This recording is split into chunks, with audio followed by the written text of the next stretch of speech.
pengajian tafsir satu hari satu halaman.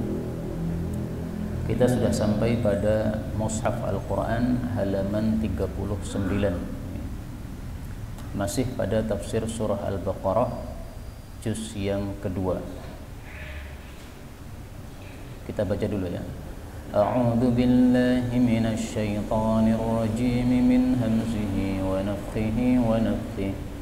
Alam tara ilal mala'i min bani Israil min ba'di Musa il qalu linabiyyin lahum ba'ath lana malikan nuqatil fi sabilillah qala hal asitum in kutiba alaykumul qitalu alla tuqatilu qalu wa ma lana alla nuqatila fi sabilillahi wa qad ukhrijna min diyarina wa abnaina falamma kutiba alayhimul qitalu tawallaw illa qalilan minhum wallahu alimun bizzalimin wa qala lahum nabiyuhum Inna Allah qad ba'atha lakum Taluta malika Qalu anni yakunu lahul mulku alayna wa nahnu ahaqqu bil mulki minhu wa lam yuta sa'atan minal mal Qala inna Allah astafihi alaykum wa zidahu bastatan fil ilmi wal jism Wallahu yu'ti mulkahu man yasha wallahu wasi'un alim wa qala lahum nabiyuhum inna ayata mulkihi an ya'tiyakumut tabutu fihi sakinatun min rabbikum wa baqiyatum mimma taraka alu Musa wa alu Harun tahmiluhul malaikah inna fi dhalika laayatan lakum in kuntum mu'minina. Alhamdulillahi rabbil alamin. Allahumma arhamna bil Qur'ani amin. Pada ayat-ayat yang kita baca ini ada beberapa kata yang bisa dibaca dengan dua bacaan. Linabiyyin boleh dibaca linabiin, dan ini untuk semua tempat dalam Quran ya, boleh dibaca dengan dua bacaan. Nabiyun, nabiun sama juga ya. Asaitum, asitum sebagaimana di tempat-tempat yang lain, tidak hanya pada tempat ini saja. Wa qad ukhrijna, ini u-nya boleh dipindah ke dal menjadi wa qad ukhrijna. Asalnya kan gini kan, wa qad ya kan. Nah, maka ini dalnya sukunnya dihilangkan, kemudian hamzah yang ada di depannya ya kalau hamzah, dhammah yang ada di depannya ditaruh di atas dal. Wa qad ukhrijna. Ini namanya bacaan naqal. Naqal itu namanya memindah. Huruf yang di depannya harokatnya dihilangkan, pindah pada harokat pada huruf sebelumnya. Ini namanya naqal. Nah, bacaan naqal ini banyak kita dapati dalam qiraah Warash atau riwayat Warash. Sementara kita orang Indonesia rata-rata membaca dengan bacaan riwayat Hafs. Nah, apakah ada dalam riwayat Hafs itu naqal? Ada, tapi hanya sedikit. Bi'salismul fusuqu ba'dal iman. Bi'sal ismu, asalnya begitu.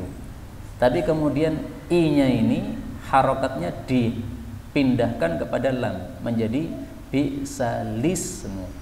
Nah, maka ini termasuk nakal. Jadi sebenarnya nakal itu ada dalam bacaan kita riwayat Hafs, hanya sedikit. Kalau pengen nakal yang banyak, maka bacaannya kita pakai riwayat Warash seperti ini ya. Wa qad ukhrijna. Diyarina, diyarina, ini boleh dibaca dengan imalah, boleh juga dengan fathah yang murni. Demikian juga zadahu, zidahu, ini boleh dibaca dengan fathah murni atau imalah. Taib sampai di sini, okay? Adapun tafsirnya secara ringkas, Allah Subhanahu wa taala mengatakan, alam tara, belumkah engkau melihat, maksudnya mengetahui, ilal mala'i kepada sekelompok orang, mim Bani Israel dari kalangan Bani Israel. Bani artinya anak-anak, Israel nama lain dari Nabi Ya'qub alaihi salatu wassalam. Min ba'di Musa, setelah Nabi Musa alaihi salatu wassalam. Idh ketika qalu mereka mengatakan li nabiyyin lahum kepada nabi mereka. Apa yang mereka katakan? Ib'ats lana malikan, bangkitkanlah atau utuslah untuk kami seorang raja. Untuk apa? Nuqatil fi sabilillah, supaya kita melakukan perang di jalan Allah dipimpin orang tersebut. Qala, maka Nabi ini menjawab, hal asitum, apakah barangkali kalian itu, in kutiba alaikumul qital, jika diwajibkan atas kalian peperangan, alla tuqatilu, barangkali kalian tidak mau perang. Qalu, mereka menjawab, wa ma lana alla nuqatila, kenapakah kita tidak berperang fi sabilillah, di jalan Allah, wa qad ukhrijna, padahal sungguh kami telah dikeluarkan, maksudnya diusir, min diyarina, dari kampung-kampung kami, wa abnaina, dan anak-anak kami, yaitu dipisahkan dari anak-anaknya. Falamma maka tatkala kutiba alaihimul qital, diwajibkan atas mereka perang, ternyata betul, tawallau, mereka itu berpaling, yaitu tidak ikut perang, illa qalilan, kecuali sedikit, minhum, dari mereka. Wallahu alim, dan Allah itu maha mengetahui, bidzalimin, terhadap orang-orang yang zalim, termasuk mereka yang tidak mau ikut perang tadi. Ayat ini termasuk ayat-ayat kisah. Dalam Quran memang isinya 3 saja, ya. Ada kalanya isinya hukum, yaitu perintah atau larangan. Ada kalanya isinya tentang tauhid atau kabar-kabar yang gaib dari Allah Subhanahu wa taala. Ada kalanya isinya tentang kisah-kisah. Nah, ini termasuk ayat-ayat kisah. Dan Al-Qur'an bisa dibagi 2 sebenarnya secara umum isinya. Pertama isinya hukum, yang kedua isinya berita. Nah, berita nanti bermacam-macam. Termasuk cerita ini adalah berita. Maka kewajiban kita kepada Quran sebenarnya hanya 2. Mengikuti hukum-hukum yang ditetapkannya dan mempercayai berita-berita yang diberitakan oleh Quran. Makanya Allah mengatakan amanu wa amilus sholihat, iman sama amal soleh. Iman itu mengimani berita-berita Quran, amal soleh itu mengamalkan hukum-hukum Quran. Nah, itu kewajiban inti terhadap Quran 2 itu. Nah, ini kita harus percayai cerita ini, karena yang menceritakan adalah Allah Subhanahu wa ta'ala. Ini cerita tentang seorang nabi yang kita tidak tahu siapa namanya, karena Allah hanya mengatakan li nabiyyin, pada seorang nabi. Namanya siapa? Wallahu a'lam. Ada 3 pendapat. Ada yang mengatakan namanya adalah Nabi Samuel. Ada yang mengatakan namanya adalah Nabi Syam'un. Kalau di Indonesia berubah namanya jadi apa? Samson. Nah, padahal sebenarnya itu Syam'un. Itu kenapa disebut Syam'un? Itu karena ibunya berdoa kepada Allah, mendoakan anaknya ini, kemudian Allah kabulkan doanya. Nah, maka disebut dengan nama Syam'un, yaitu hasil pengkabulan doa. Dari kata-kata sami'a yasma'u, mendengar. Allah mendengar doa ibunya sehingga dikabulkan, sehingga jadi seorang nabi, diangkat nabi oleh Allah Subhanahu wa taala. Maka oleh ibunya dikasih nama Syam'un. Nah, mungkin orang Jawa susah ngomong Syam'un, ya, karena ain itu susah bagi orang Jawa. Ganti aja Samson, ya. Nah, itu nggak benar, ya. Kemudian pendapat yang ketiga mengatakan ini adalah Nabi Yusha' bin Nun. Nah, Yusha' bin Nun ini sudah diceritakan kisahnya di dalam surah Al-Kahfi, ketika Allah Subhanahu wa taala mengatakan il qala Musa li fatahu. Surah Al-Kahfi ayat 60. Ingatlah ketika Nabi Musa berkata kepada pelayannya. Nah, ini pelayannya siapa? Yusha' bin Nun. Tapi akhirnya nanti jadi nabi setelah Nabi Musa alaihi salatu wassalam wafat. Nah, ini tidak penting bagi kita apakah ini Nabi Samuel ataukah Sam'un ataukah Yusha', tidak penting. Yang penting kita ambil pelajarannya. Dan semua dari 3 pendapat ini tidak ada sumbernya dari sahabat-sahabat Nabi SAW. Semuanya dari kalangan tabi'in. Padahal masalah-masalah gaib itu kalau sumbernya dari kalangan tabi'in, maka tidak bisa dijadikan sebagai hujjah. Kalau masalah-masalah gaib datang dari para sahabat, maka itu masih bisa dijadikan sebagai hujjah selama sahabat itu bukan termasuk sahabat yang suka cerita-cerita tentang Israiliyat. Kalau sahabat yang terkenal suka cerita Israiliyat, misalnya Abdullah bin Amr bin As, misalnya Ibnu Abbas, maka kalau dia ngomong masalah gaib, terutama tentang cerita-cerita Israiliyat, maka beritanya tidak bisa diterima. Kenapa? Karena kira-kira paling-paling mengambil dari kitab-kitab apa? Israiliyat. Tapi seandainya yang menceritakan adalah Aisyah atau Ibnu Umar yang tidak terkenal suka cerita Israiliyat, maka kalau dia menginformasikan sesuatu yang gaib tanpa mengatakan sabda Nabi, nah itu masih bisa diterima. Contoh perkataan Aisyah, dia mengatakan 4 rakaat dilakukan setelah Isya, maka itu sebanding dengan 4 rakaat dilakukan pada malam Lailatul Qadar. Nah, ini perkataan Aisyah, bukan sabda Nabi. Bisa dijadikan dalil enggak? Bisa. Kenapa? Ini masalah gaib, sumbernya dari sahabat, dan sahabatnya tidak dikenal suka cerita apa? Israiliyat. Nah, maka ini bisa diterima, sanadnya sahih. Karena itu saya menghasung untuk sholat 4 rakaat setelah Isya. Di rumah boleh, di masjid boleh. Lebih bagusnya di rumah. Di masjid nggak ada masalah, tapi seandainya di rumah, maka itu lebih bagus lagi. Dan tidak harus langsung setelah Isya, nggak harus. Pokoknya ba'da Isya. Kan ba'da Isya kan ada waktu lama nih. Nah, setelah itu baru kita tidur. Nah, pokoknya waktu setelah Isya sebelum tidur. Ini bisa kita laksanakan 4 rakaat, maka 4 rakaat ini sebanding dengan 4 rakaat pada Lailatul Qadar. Baik, kembali ke sini kita ambil beberapa faedah. Faedah yang pertama, kisah ini adalah min ba'di Musa, setelah Nabi Musa alaihi salatu wassalam. Menunjukkan bahwasanya antara Nabi Musa alaihi salatu wassalam sampai Nabi Muhammad sallallahu alaihi wasallam itu tidak hanya muncul Nabi Isa saja. Memang yang terkenal Nabi Musa, kemudian Nabi Isa, kemudian Nabi Muhammad sallallahu alaihi wasallam. Tapi itu nabi-nabi yang terkenal, yang membawa syariat saja. Adapun nabi-nabi yang tidak membawa syariat tapi hanya melanjutkan syariat nabi sebelumnya, ini tidak hanya setelah Nabi Musa kemudian Nabi Isa. Enggak, ada Nabi Samuel, ada Nabi Syam'un, ada Nabi Yusha' bin Nun. Semuanya adalah para nabi-nabi yang dikirim oleh Allah Subhanahu wa taala. Dan ini sesuai dengan sabda Nabi dalam hadis yang lain. Kita cari hadisnya ya. Tasusuhum. Ini perlu kita menghafalkan lafal-lafal hadis meskipun hanya satu kata untuk bisa mengetahui hadis yang kita perlukan. Kanat Banu Israel adalah Bani Israel tasusuhumul anbiya, memimpin mereka para nabi-nabi. Nah, jadi yang memimpin tidak hanya satu nabi, para nabi-nabi banyak.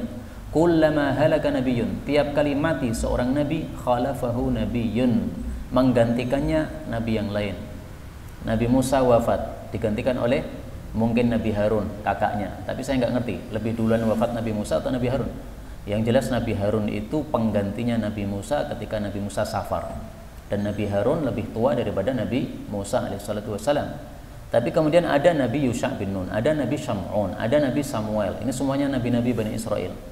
Wa innahu la nabiyya ba'di, dan sesungguhnya tidak ada lagi nabi setelah mati saya, kata Nabi Muhammad sallallahu alaihi wasallam. Nah, maka dari hadis ini para ulama sepakat kalau ada orang ngaku nabi setelah Nabi Muhammad SAW, berarti dia sudah kafir.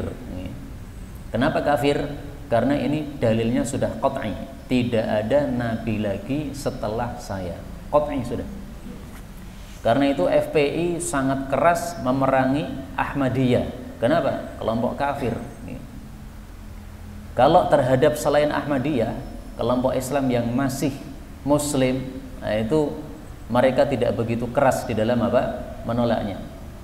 Ada yang bermadhab Wahabi atau disebut Salafi, ada yang Syafi'i fikihnya, ada yang Hambali, ada yang Maliki, ada yang Hanafi, beda-beda gini, nah, nggak ada masalah. Tapi kalau sudah sampai kepada tingkat kafir, nah, maka ini perlu kita untuk melakukan nahi mungkar yang keras, gitu. Karena mereka sudah menganggap ada nabi lagi setelah Nabi Muhammad sallallahu alaihi wasallam. Padahal ini hadisnya sahih muttafaqun alaih. Faedah berikutnya, dalam ayat ini disebutkan bahwa mereka minta dikirimi seorang raja untuk memimpin perang fi sabilillah. Nah, apa makna dari fi sabilillah? Kapan perang itu disebut fi sabilillah? Kalau orang Indonesia menyebutnya perang sabil. Perang sabil itu ringkasan dari apa? Sabilillah. Nah, yang disebut perang sabilillah sudah disebutkan oleh Nabi Yuna Muhammadin sallallahu alaihi wasallam. Beliau mengatakan dalam hadis yang sahih, man qatala, siapapun yang berperang, litakuna kalimatullahi hiyal ulya, supaya kalimat Allah yaitu la ilaha illallah itu menjadi yang paling tinggi, fahuwa fi sabilillah, maka itulah yang disebut fi sabilillah. Hadis muttafaqun alaih.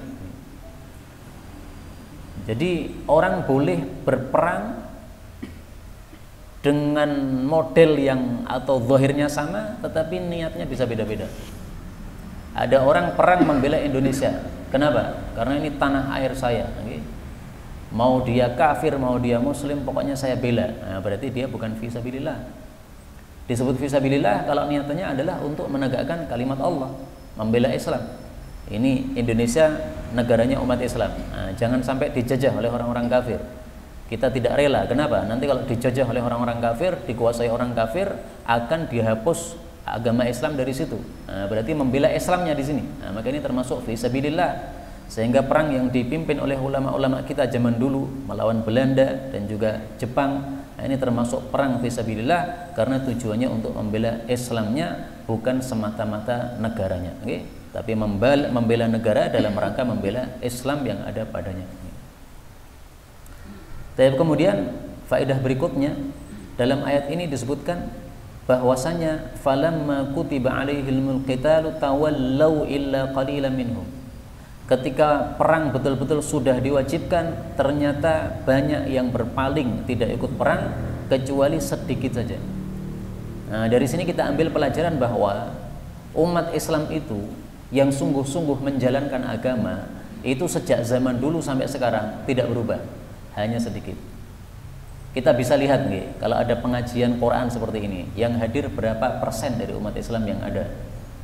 Sementara kalau ada dangdutan, ada macam-macam yang bukan dari agama, yang hadir bisa membludak, bahkan tiketnya mahal pun mereka berani beli. Kenapa kayak begini?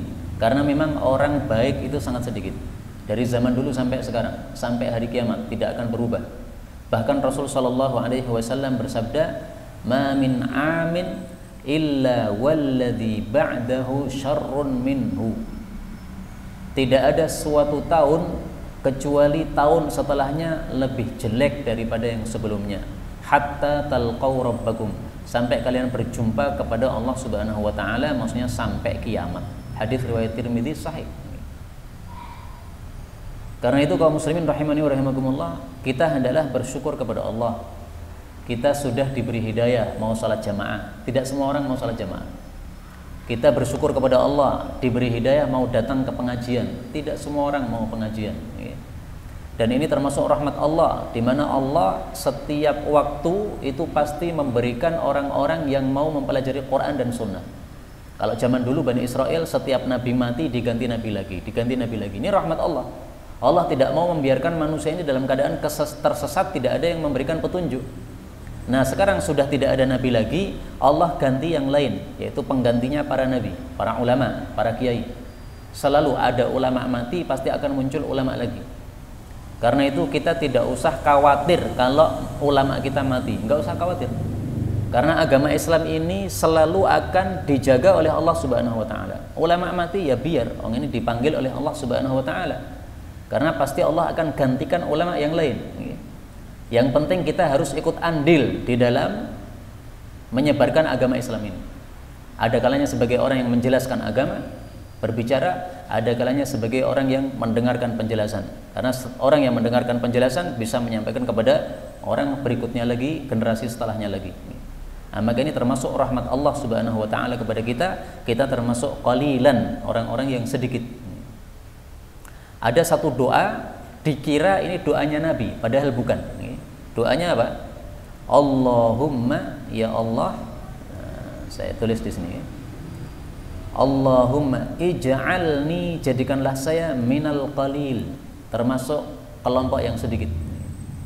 Ini bukan doa Nabi SAW. Ini doa salah satu generasi salaf. Ada orang berdoa, Allahumma ja'alni minal qalil, Allahumma ja'alni minal qalil, ketika tawaf di Ka'bah. Ya Allah, jadikanlah saya termasuk orang yang sedikit, termasuk orang yang sedikit. Maka orang yang mendengar merasa heran, ini doa kok aneh. Dijadikan termasuk orang sedikit maksudnya gimana? Ternyata dia membacakan ayat Allah Subhanahu wa taala dalam Al-Qur'an. Allah mengatakan, wa qalilun min ibadiyasy syakur. Surah Saba ayat 34. Dan sedikit sekali hamba-hambaku yang mau bersyukur kepada Allah Subhanahu wa ta'ala. Kenapa manusia sedikit yang bersyukur kepada Allah Subhanahu wa ta'ala? Karena disesatkan oleh setan. Setan itu ketika diusir dari surga, dia bencinya bukan main kepada manusia, iri. Karena manusia ini meskipun dia berbuat dosa, tapi kalau masih muslim nanti pasti dijamin masuk ke dalam surga juga. Benci, iri dia. Maka dia mengatakan apa? La ahtanikanna dzurriyyatahu illa qalila. Surat Al-Isra ayat 62. Sungguh betul-betul aku akan sesatkan semua keturunan Nabi Adam illa qalila, kecuali sedikit yang tidak bisa disesatkan. Kenapa tidak bisa disesatkan? Karena dia mengikuti ilmu agama. Jadi kita-kita ini kalau mengikuti ilmu agama tidak bisa disesatkan setan. Tapi kalau mengikuti hawa nafsu, barulah kita disesatkan oleh setan. Penyebab disesatkan setan karena mengikuti hawa nafsu, tidak mengikuti ilmu yang disampaikan oleh Allah dan Rasulnya. Kita lanjutkan ayat berikutnya, karena ini hanya 3 ayat isinya, ayatnya panjang-panjang. Wa qallahum. Nah, ini bacaan idgham namanya. Asalnya wa qallalahum. Nah, ini karena lam ketemu lam, maka boleh dibaca dengan idgham. Wa qallahum, dan berkata kepada mereka nabiuhum, nabi mereka, innallaha, sesungguhnya Allah, qad ba'atsa lakum, sungguh telah mengutus untuk kalian Talut, nama orang ya, Talut, malikan, sebagai raja. Qalu, mereka mengatakan, anna, bagaimana mungkin, yakunu lahul mulku alaina, ada bagi dia kerajaan terhadap kami, jadi menguasai kami. Wa nahnu, sementara kami, ahaqqu bil mulki, kami lebih berhak terhadap kerajaan, minhu, daripada Talut. Walam yu'ta, dan Talut tidak diberi sa'atan, kelonggaran, minal mali, harta, karena dia orang miskin. Jadi ini pertanyaan ya. Qala, nabinya menjawab, innallaha, sesungguhnya Allah, istafahu, telah memilih Talut alaikum, terhadap kalian, wazadahu, dan telah memberikan tambahan kepadanya, bastatan, kelebihan, fil ilmi, dalam hal ilmu, wal jismi, dalam hal badannya, ya, badannya lebih kuat daripada kalian. Wallahu, dan Allah itu yu'ti mulkahu, memberikan kerajaannya, may yasha, kepada siapapun yang dia kehendaki. Wallahu, dan Allah itu wasi'un, maha luas, alimun, maha mengetahui. Ayat ini menunjukkan bahwa Bani Israel ketika diberitahu bahwa rajanya adalah Talut, maka mereka protes kepada nabinya. Nah, ini pelajaran penting untuk kita apa? Jangan banyak protes. Pokoknya sampaikan, yang menyampaikan adalah Allah atau Nabi, terima saja. Nggak usah banyak protes. Nabi mengatakan sholat jamaah dirapatkan, ya udah dirapatkan, nggak usah banyak protes. Oh, ini bahaya nih, lagi ada COVID nih. Belum ada dalilnya bahwasanya gara-gara COVID maka softnya boleh direnggangkan. Karena semacam COVID atau ta'un atau wabak itu sejak zaman dulu kala itu sudah ada. Sejak zaman Nabi SAW sudah ada wabak di kota Madinah. Sudah sejak zaman Nabi SAW sudah ada ta'un. Tapi belum pernah kita temukan cerita Nabi atau para sahabat, para khulafa merenggang-renggangkan soft sholat gara-gara wabak atau ta'un. Nah, sementara kita disuruh mengikuti sunnahnya Nabi dan para khulafa.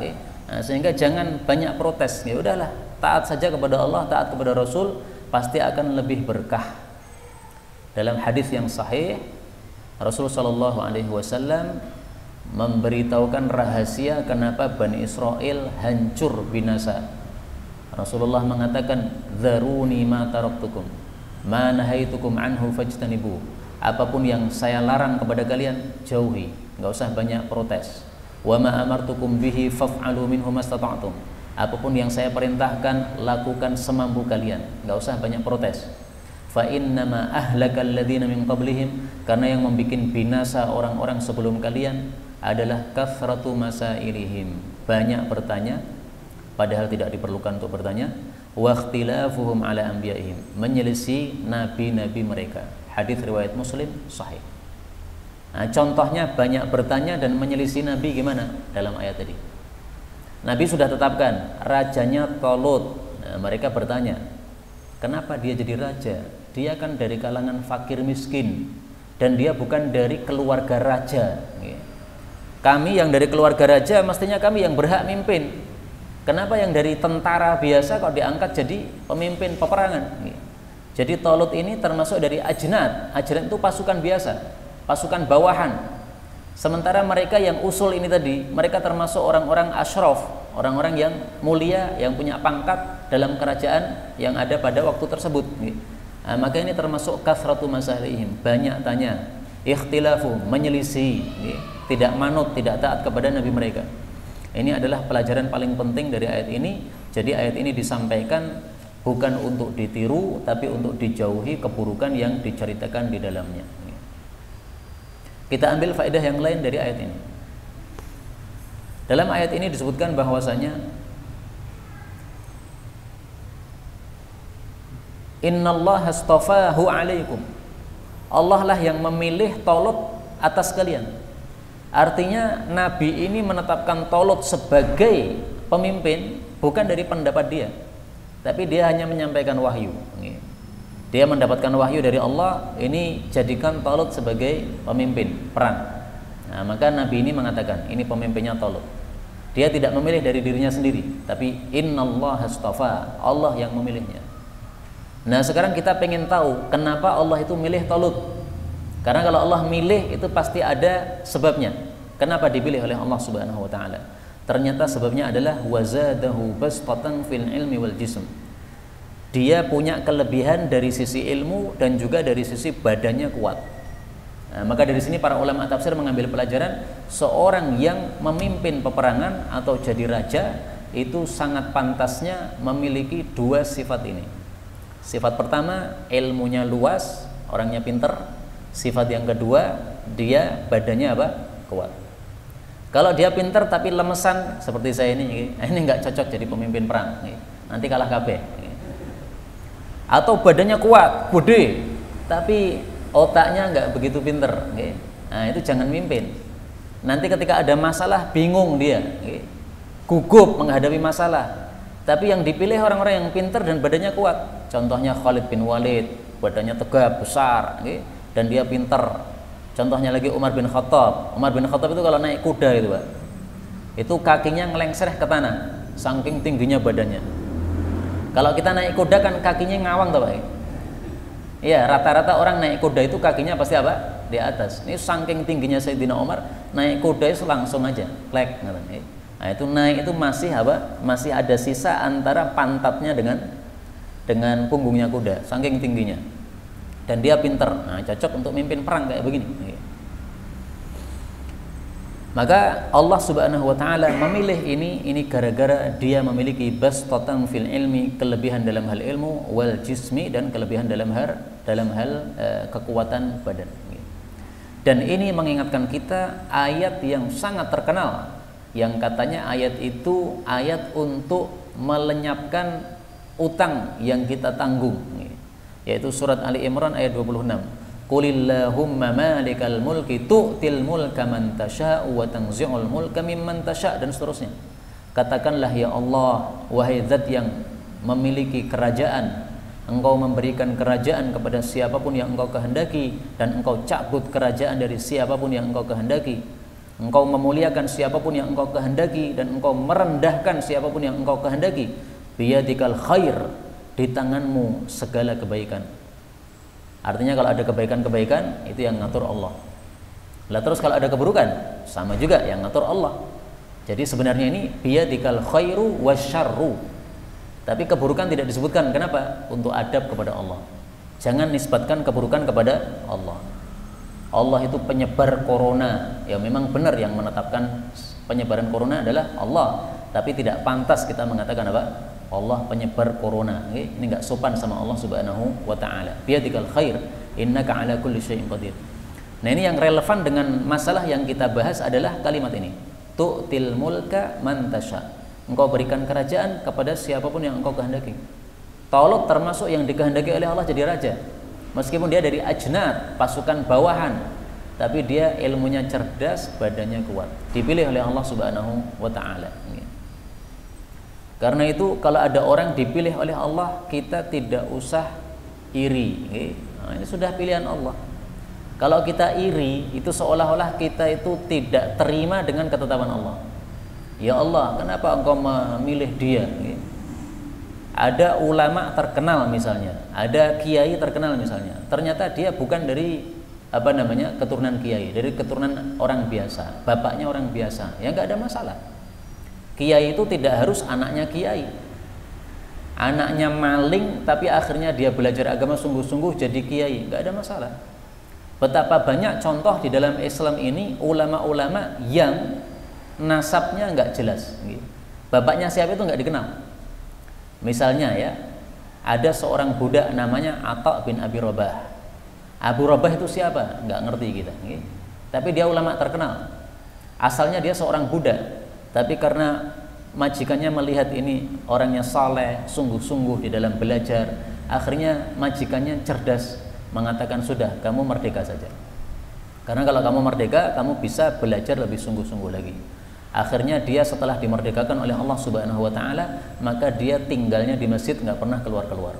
Untuk apa? Mempelajari ilmu agama yang diajarkan di Masjid Nabawi, di masjidnya Nabi Muhammad sallallahu alaihi wasallam. Karena sungguh-sungguhnya akhirnya jadi orang nomor 1 di Nabawi. Atha bin Abi Rabah. Padahal asalnya budak. Mengalahkan orang-orang Quraisy yang nasabnya mulia, tetapi dia tidak begitu sungguh-sungguh dalam belajar agama, dikalahkan semuanya. Sampai kalau musim haji itu ada yang berteriak. Teriakannya apa? Hari ini musim haji tidak boleh berfatwa selain Atha bin Abi Rabah, bekas budak tadi itu. Nah, itu dipilih oleh Allah Subhanahu wa taala, terserah, tidak boleh kita iri atau protes terhadapnya karena ini pilihan dari Allah Subhanahu wa taala. Nah, kembali ke ayat tadi ya. Ini ayat katanya ayat untuk melunasi utang. Benar enggak ini? Karena ini sudah terkenal, ya. Saya pertama kali dengar itu dari Yusuf Mansur. Katanya untuk melunasi utang, baca ayat ini berkali-kali. Nah, karena dia pernah mengalaminya, punya utang sampai miliaran atau jutaan nih. Nah, maka dia mengulang-ulang ayat ini supaya dilunasi oleh Allah Subhanahu wa taala, dan ternyata setelah saya cari itu saya temukan dalilnya sahih.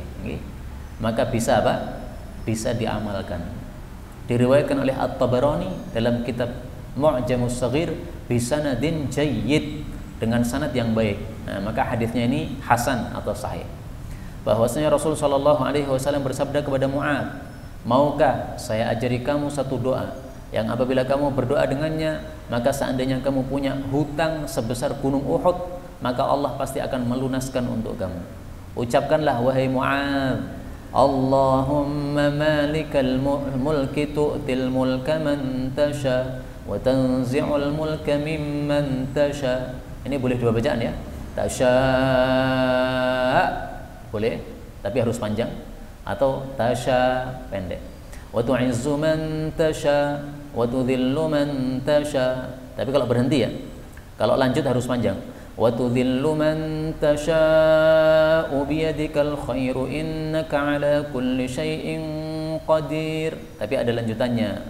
Rahmanad dunya wal akhirah wa rahimaha wa rahimahuma. Wahai zat yang maha rahman rahim di dunia dan akhirat. Tu'tihima man tasha' wa tamna'u minhuma man tasha'.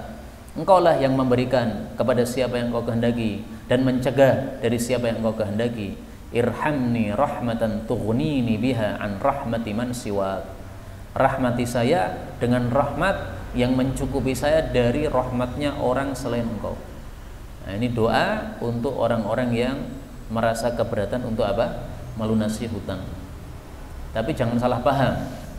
Setiap hari baca doa ini tapi nggak pernah mau usaha, turu-turu tok, ora kacek. Ini tidak melenyapkan ikhtiar. Ikhtiar tetap harus dilakukan, kerja, nyaur dan seterusnya.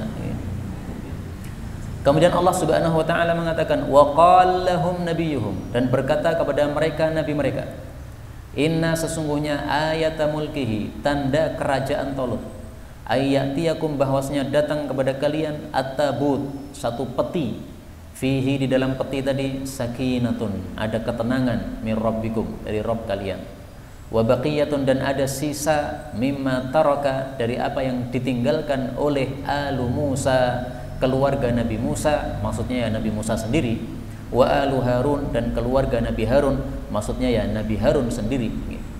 Tahmiluhu, yang membawa peti tadi, al malaikatu, para malaikat. Inna fi dzalika, sesungguhnya dalam hal tersebut, la ayatan, sungguh ada tanda, lakum, bagi kalian, in kuntum mu'minin, jika kalian adalah orang-orang yang beriman kepada Allah Subhanahu wa taala. Jadi ini nabinya ini mendapatkan wahyu dari Allah bahwa pemilihan terhadap Talut itu betul-betul dari Allah. Buktinya apa? Buktinya nanti kalau dipimpin oleh Talut, maka nanti akan datang peti dari langit. Kok ada peti dari langit? Siapa yang bawa? Malaikat. Petinya ditaruh di bumi di depan Talut, semua orang pada melihat. Kalau peti sudah tiba, maka semua hati tenang. Jadi ini peti mukjizat ya, fihi sakinah, di dalamnya ada ketenangan. Maksudnya kalau peti itu bersama rombongan orang, rombongan akan tenang, nggak ada yang takut. Sehingga ketika menghadapi musuh itu pasti pede, pasti kita menang. Nah, ini fungsi dari peti ini. Kenapa ada ketenangan itu? Karena ada baqiyatun mimma taraka alu Musa wa alu Harun. Karena ada sisa-sisa peninggalan Nabi Musa dan Nabi Harun. Disebutkan dalam kitab tafsir, sisanya ada 3. Tongkatnya Nabi Musa, tongkatnya Nabi Harun, dan 2 lauh, yaitu 2 lembaran dari kitab Taurat. Itu sisa-sisa dari Nabi Musa dan Nabi Harun ada dalam peti tadi. Maka karena ini adalah sisa dari seorang nabi, bekas-bekas nabi, maka bekas-bekas nabi itu membawa berkah. Tapi ini tidak bisa diterapkan pada selain nabi. Bekasnya kiai, sarungnya kiai dibawa dalam perang supaya menang, nggak ada itu. Bekasnya nabi, maka ini bisa dijadikan sebagai tabarrukan. Tapi perlu saya garis bawahi bahwa bekas-bekas nabi, peninggalan nabi yang sekarang ada di banyak negara, itu tidak ada dalil atau sanadnya yang sahih bahwa itu betul-betul dari Nabi SAW. Katanya ada bajunya Nabi. Dari mana tahu bahwa ini bajunya Nabi? Dari mana? Sanadnya nggak jelas. Bisa saja kan orang buat-buat kan. Dia buat baju sesederhana mungkin, kemudian ditaruh di rumahnya, ditulisi baju Nabi Muhammad SAW. Maka baju Nabi, rambut Nabi, apapun peninggalan Nabi, itu kata guru kami Syekh Hamid Al-Bukhari, tidak ada sanad yang jelas bahwa itu betul-betul dari Nabi Muhammad SAW. Artinya apa? Jangan dipakai tabarrukan. Kenapa? Karena belum jelas dari Nabi SAW. Itu hanya konon dari Nabi. Ada juga katanya sandal dari Nabi SAW. Apakah betul itu sandal Nabi? Tidak ada sanadnya yang jelas. Ya memang bentuk sandal Nabi kayak begitu itu betul berdasarkan riwayat-riwayat yang sahih ya. Tetapi apakah itu wujud sandal Nabi yang betul-betul peninggalan Nabi asli, kita nggak ngerti. Kembali ke ayat ini kita ambil beberapa faidah. Inna ayata mulkihi, sesungguhnya tanda kerajaan Talut, maksudnya adalah tanda bahwasanya Talut ini betul-betul raja dari Allah yang memilih, bukan saya yang memilih. Yang memilih adalah Allah. Nah, nanti Allah akan turunkan tanda. Tandanya apa? Ini tabut, satu kotak, satu peti. Ini. Tabut ini asalnya dulu ada pada mereka, Bani Israel, tapi kemudian diambil dari mereka. Sebab diambilnya kenapa? Saya nggak ngerti. Wallahu a'lam. Tapi kemudian Allah kembalikan pada mereka. Kenapa dikembalikan pada mereka? Karena tabut ini fungsinya untuk memberikan ketenangan. Begitu ada tabut, maka orang yang bersama tabut tadi hatinya akan tenang. Sehingga kalau perang itu pasti yakin akan menang, tidak akan lari dari musuh karena muncul ketenangan ini. Nah, sakinah itu adalah satu ketenangan yang diletakkan oleh Allah pada hati manusia. Sakinah itu apa? Ketenangan dalam hati. Dalilnya dalam Al-Quran. Allah Subhanahu wa taala mengatakan, "Huwallazi anzalas sakinata fi qulubil mu'minin." Surah Al-Fatah ayat 4. Dialah yang menurunkan sakinah, ketenangan pada hati orang-orang beriman, liyazdadu imanan ma'a imanihim, supaya imannya tambah setelah iman mereka yang sebelumnya. Nah, termasuk saya yakin umat Islam yang masih mau merapatkan soft sholatnya ini karena ada sakinah dalam hati mereka, tenang hatinya, nggak ada masalah sholat soft berjamaah dengan rapat, nggak ada masalah, tidak usah takut COVID. Karena COVID itu kan sebenarnya sumbernya dari apa? Droplet yang keluar dari manusia. Sementara orang sehat tidak mengeluarkan droplet tersebut. Orang sakit aja yang mengeluarkan. Nah, sehingga tidak perlu masker untuk dipasang ketika salat dan tidak perlu berjarak begitu. Karena sudah kita batasi, yang sakit-sakit tolong di rumah dulu. Nah, yang datang ke masjid yang sehat.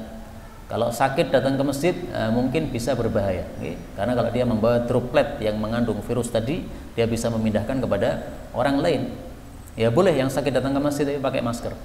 Sehingga kalau dia keluarkan droplet maka dropletnya masuk pada maskernya sendiri, tidak berpindah kepada orang lain. Jadi yang batuk-batuk silahkan sholat pakai masker, nggak ada masalah. Karena larangan bermasker ini hanyalah makruh, dan larangan makruh itu hilang apabila ada hajat atau keperluan. Orang batuk kan hajat, berkeperluan pakai masker nih. Ini nggak makruh lagi, silahkan pakai, nggak ada masalah. Tapi yang nggak perlu jangan pakai karena dilarang oleh Rasul Shallallahu Alaihi Wasallam menutupi mulut pada saat salat. Kaum muslimin rahimani wa rahimakumullah, akhir ayat ini ditutup inna fi dzalika la ayah. Turunnya tabut itu adalah tanda bagi kalian. Tanda apa? Tanda untuk dua hal. Tanda bahwasanya betul-betul saya nabi yang dikirim oleh Allah Subhanahu wa taala. Tanda bahwasanya betul-betul bahwa Talut ini dipilih oleh Allah, bukan saya yang milih. Kalau yang milih saya tidak akan muncul tanda ini. Tapi karena muncul tanda ini berarti tanda bukti bahwasanya Allah Subhanahu wa taala yang memilih Talut. Jadi kata-kata ayah ini maksudnya adalah mukjizat. Mukjizat membuktikan saya nabi, mukjizat membuktikan bahwa Talut adalah pilihan Allah Subhanahu wa taala. Wallahu ta'ala alam bisawab. Inilah yang dapat kita pelajari, benarnya dari Allah, dan apabila ada salahnya fa astaghfirullahal azim li wa lakum.